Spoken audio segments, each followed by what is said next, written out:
Hi friends, మేమైతే ఇప్పుడు చక్రతీర్థం and శిలాతోరణం ఆ రెండు ఆధ్యాత్మిక ప్రదేశాలను చూడడానికైతే మేము బయలుదేరాము. ఆ రెండు ప్రదేశాలకు ఏపీఎస్ఆర్టీసీ మరియు ట్యాక్సీ రెండు కూడా అందుబాటులో ఉంటాయి. మీరు దేన్నైనా చూస్ చేసుకోవచ్చు. మేమైతే ట్యాక్సీ చూస్ చేసుకొని వెళ్తున్నాము. శిలాతోరణం మరియు చక్రతీర్థం అవి రెండు మనకి తిరుమల కొండపైన చాలా దగ్గరగా, తిరుమల కొండకి చాలా దగ్గరగా ఉంటుంది. అవి రెండు వచ్చేసి తిరుమల కొండ రాక్ గార్డెన్స్ అంటారు. రాక్ గార్డెన్స్ అనే ప్రదేశం దగ్గర అయితే ఉంటాయి. జస్ట్ 2.5 కిలోమీటర్ మాత్రమే ఉంటుంది. చూడండి, మీకైతే క్లియర్గా నేను చూపిస్తాను. ఇది చూడండి, ఇదంతా మనకి సర్వదర్శనం క్యూ లైన్ చాలా దూరం ఉంటుంది. టోకన్ లేని భక్తులకి ఇక్కడ నుంచి చాలా దూరం నుంచి మనకి శిలాతోరణం నుంచి అయితే మనకి క్యూ లైన్ అయితే ఉంటుంది. ఎప్పుడైనా తిరుమలకి వచ్చేటప్పుడు కరెక్ట్గా ప్లానింగ్తో రండి. ప్లానింగ్ లేకుండా వస్తే చాలా ఇబ్బంది అయితే పడతారు. కరెక్ట్ ప్లానింగ్, రూమ్ కానీ అన్ని అకామిడేషన్ మనకి మొత్తం కూడా కరెక్ట్గా చూస్ చేసుకొని రండి. ఇది వచ్చి చక్రతీర్థం దగ్గరికి అయితే ఫస్ట్ వచ్చాము. ఈ చక్రతీర్థం వచ్చేసి మనకి ఇక్కడ కొలువైన దేవుడు వచ్చేసి శివుడు. చక్రతీర్థం చూడండి, ఇక్కడ నీట్గా చుట్టూ ప్రకృతి ప్రదేశం ఉంటుంది. చుట్టూ చక్రతీర్థం వెళ్ళాలంటే మనము డౌన్కి అయితే వెళ్ళాల్సి వస్తుంది. ఇక్కడ చూడండి, ఇక్కడ స్టెప్స్ అయితే ఉంటాయి వెళ్ళడానికి.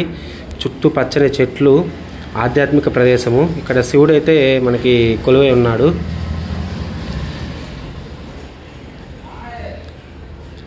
చూడండి, స్టెప్స్ ఉంటాయి, మనకు కన్వీనియంట్గా స్టెప్స్ ఉంటాయి. స్టెప్స్ దిగి అయితే మనం వెళ్ళాల్సి ఉంటుంది.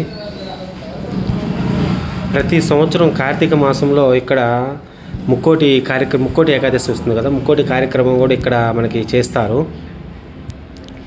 ఇక్కడ చక్రతీర్థం చివరి ఏపీఎస్ఆర్టీసీ మరియు ట్యాక్సీస్ కన్వీనియంట్గా ఉంటాయి. మనకి ఇబ్బంది అయితే ఏమి ఉండదు. చాలా తిరుమల కొండకి చాలా దగ్గరగా ఉంటుంది. ఇక్కడ చూడండి, ఇక్కడ ఇంకా వర్షాకాలంలో కనుక వస్తే ఇక్కడ చూడు వాటర్ ఫాల్స్ ఉంటాయి. చుట్టూ వాటర్ ఫాల్స్, ఇక్కడ వాటర్స్ ఉంటాయి. ఇది చక్రతీర్థము కొలను అనే భాగం అని అంటారు. చూడండి, ఇక్కడ చుట్టూ పచ్చని చెట్లు, మరీ హైట్గా ఉంటాయి చెట్లు. అంటే చాలా చక్రతీర్థము. ఇక్కడ చాలా కొండలు ఒక చెక్కినట్టే ఉంటుంది. ఏదైనా ప్రకృతి సిద్ధంగా ఏర్పడిన వాటికి చాలా అందంగా ఉంటాయి. చూడండి, ఇవన్నీ రాళ్ళు, ఈ కొండలు ఈ ప్రకృతి సిద్ధంగా ఏర్పడ్డాయి కాబట్టి ఇవి చాలా అందంగా ఉంటాయి. చూడండి, ఇక్కడ ఫొటోస్ కూడా చాలా బాగుంటుంది. ఇక్కడ చూడండి, ఈ ప్రకృతి సిద్ధమైన ఆలయము అయితే టెంపుల్ లోపలైతే తీయలేదు. ఇక్కడ చూడండి, ఇక్కడ చుట్టూ పచ్చని చెట్లు, లోయ ఉంటుంది. ఆ ఫంక్షన్ దాటైతే వాళ్ళకి ఇదే టెంపుల్ అంటారు. ఇదే టెంపుల్ చుట్టూ ఫంక్షన్ దాటి వెళ్ళాలి. చూడండి, ఇక్కడ శిలాతోరణం చూడండి, చుట్టూ గార్డెన్ ఉంటుంది. దీన్ని రాక్ గార్డెన్ అంటారు. రాక్ గార్డెన్స్ అంటారు. చూడండి, ఈ గార్డెన్లో చుట్టూ పచ్చని చెట్లు, పార్కు లాగా ఉంటుంది. అంతా చూడ చక్కగా ఉంటుంది. చుట్టూ పార్కు వచ్చేసి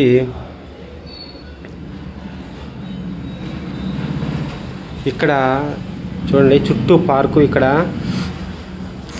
చాలా నీట్గా అయితే ఉంటుంది. ఖచ్చితంగా మీరు ఒకసారి చూడాల్సిన ప్రదేశం అయితే ఇది. చూడండి, ఇక్కడ వెంకటేశ్వర స్వామికి ఈ తోరణాన్ని శిలాతోరణం అంటారు కదా, ఈ తోరణాన్ని ఆదిశేషుడు శంకు చక్రాల రూపంగా భావిస్తారు. చూడండి, ఇక్కడ చూపిస్తున్నాను. ఈ తోరణం ఎత్తు అయితే మనకి వెంకటేశ్వర స్వామి విగ్రహం ఎత్తులో ఉంటుంది.